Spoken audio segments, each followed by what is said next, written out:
eu acho que o livro busca um pouco lutar contra essa ideia, que as pessoas até entendem que o Brasil tem esse passado indígena, mas que eles foram exterminados e não é que eles acabaram, né, eles acabaram enquanto unidade cultural, né? Principalmente porque não existe tribo Tupinambá no Rio de Janeiro, a gente sabe que eles dominavam, né?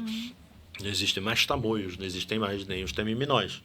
Todos esses povos foram miscigenados no caldo colonial brasileiro e vão se transformar no que em pouco tempo vão ser os movimentos nativistas, aqueles que não se viam mais como portugueses, né? Então a segunda, terceira geração, né, colonial, ela vai gerar esse caldo que vai resultar no que hoje é o nosso povo. E eu acho bacana que teu livro ele tem duas grandes contribuições que eu acho assim, significativas e que eu sugiro que meus alunos leiam.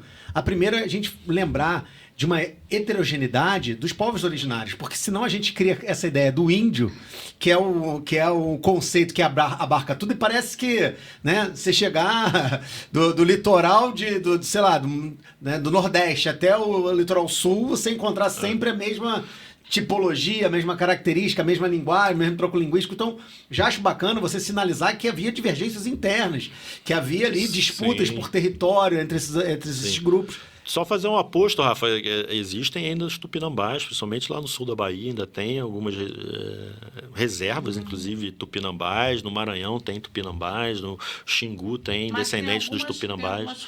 Tem algumas que a gente não pode entrar, né? Como assim? Não tem algumas aldeias assim, que você está falando? Não pode entrar porque eles não são vacinados. Ah, sim, né? Em aldeia... Você leva vírus, né?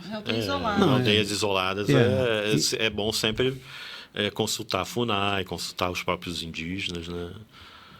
Eu já tive essa felicidade de visitar aldeias no Chavante, no Mato Grosso, já fui no Escuicuro do Xingu, já fui nos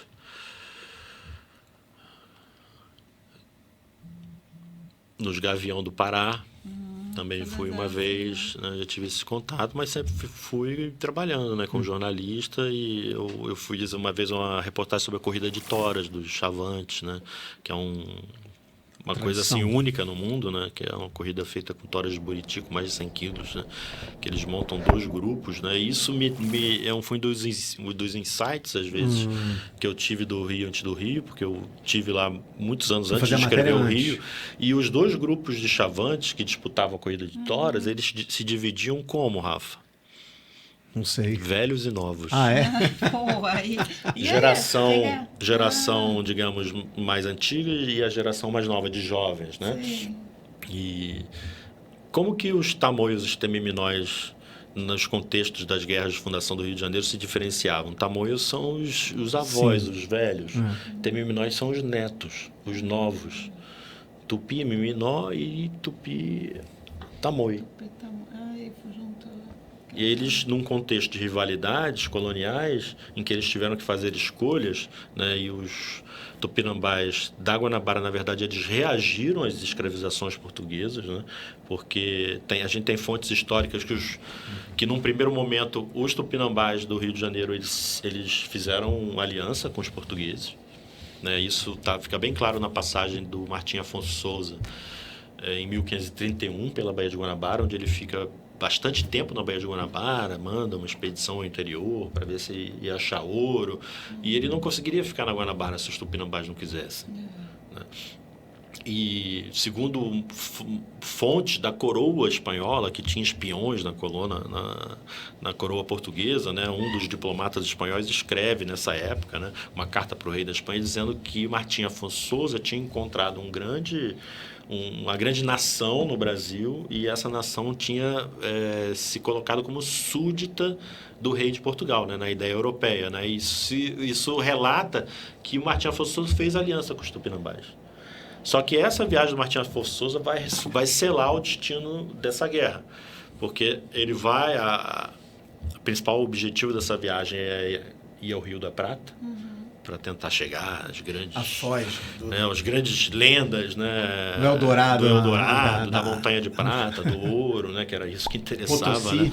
Toda essa loucura dos europeus era essa ganância que interessava, mas ele vai ao Rio do Prata e quando chega no Rio do Prata eles são tragicamente naufragados pelo tempo lá austral e desistem da viagem. E voltam percorrendo o litoral da América do Sul com o que sobrou da expedição. Como eles vinham em muitas pessoas, a última coisa que ele tinha a obrigação de fazer, segundo as instruções do rei, era colonizar uma parte do Brasil. E aí ele vai escolher São Vicente, por conta da presença de João Ramalho e outros portugueses, que já viviam entre os indígenas e deles tinha aliança. Então ele vai começar, ele funda Piratininga, né, que vai dar origem a São Paulo, e deixa os portugueses que queriam ficar em São Vicente, porque também ele estava esperando uma outra expedição que ele manda ao interior, que nunca mais voltou.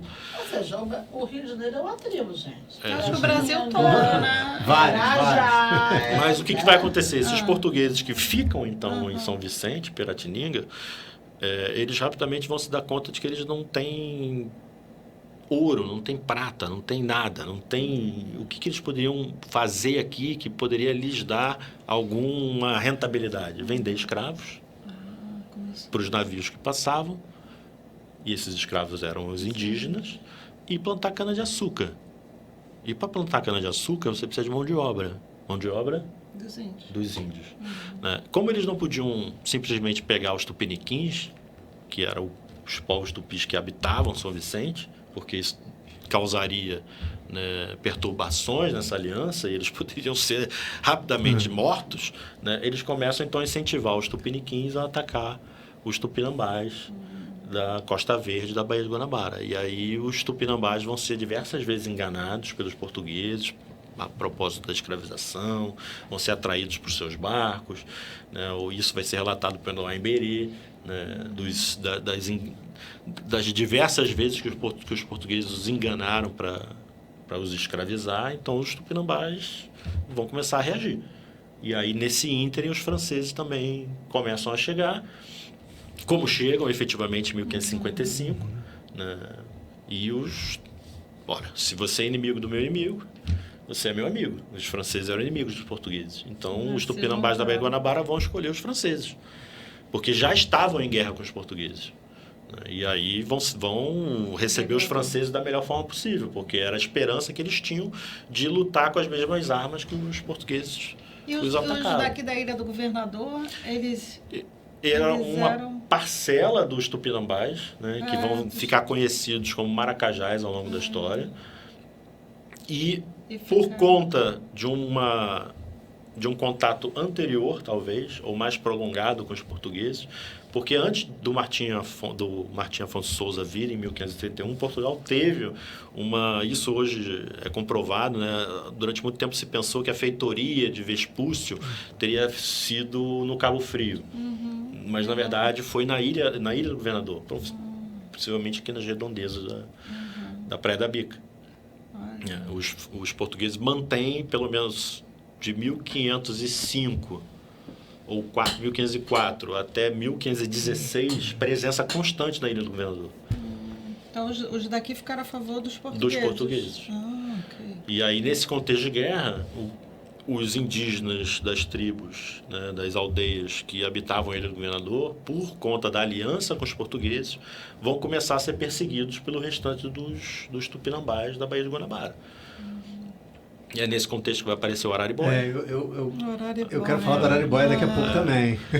E eles vão ser tão perseguidos que eles vão se exilar no Espírito Santo. Eles vão pegar barcos de canoas e vão, por meios próprios, se exilar no Espírito Santo. Centenas de indígenas no Rio de Janeiro, expulsos pela presença francesa e pelos tupinambás. Agora, detalhe, os franceses, quando chegam, também precisam de escravos. Eu achava que os franceses eram só lá pro Nordeste. Não. Na França Antártica. A professora de Sabe matemática, nada, né? Ocuparam a sequestrada da cidade do Rio de Janeiro depois. Também No tiveram. Nordeste foram holandeses, foram nem a pessoa. E aí, gostou desse corte? Que tal assistir o episódio inteiro? Continue conosco, assista outros episódios e acompanhe nossas redes. Papo de Subúrbio. Espalha pra geral. Vem!